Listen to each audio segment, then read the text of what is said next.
C'est un fringant gentleman de 95 ans qui porte la mémoire de Madagascar et l'un de ses plus tragiques épisodes.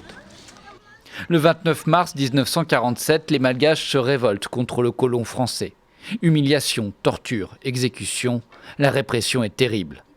Pour exécuter les ordres, Paris envoie les tirailleurs sénégalais.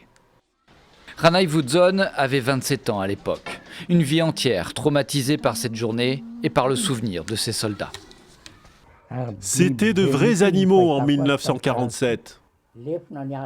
On n'avait que des saguets pour combattre contre les tirailleurs sénégalais, alors qu'ils avaient de puissantes armes à feu. La rancœur persiste encore de nos jours.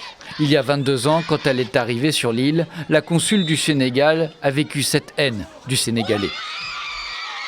Ils me traitaient de cannibale, vous mangez des hommes, vous mangez les gens. Et même ils me disaient quittez notre pays parce que nos enfants, il ne faut pas toucher à nos enfants et tout ça. Pour réconcilier les deux peuples, la consul organise un tournoi de handball depuis 8 ans. Donc les enjeux de ce tournoi, c'est d'abord l'éducation. On conscientise les enfants.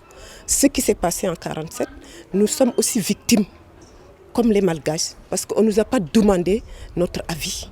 On nous a embarqués ici. Dans la centaine de jeunes qui participent, beaucoup ne connaissent pas cette partie sombre de l'histoire coloniale. Mais dans l'inconscient populaire, les préjugés persistent.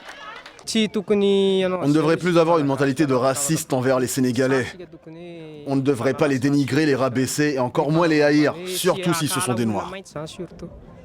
Cette année, les Sénégalais sont absents, faute d'entraîneurs.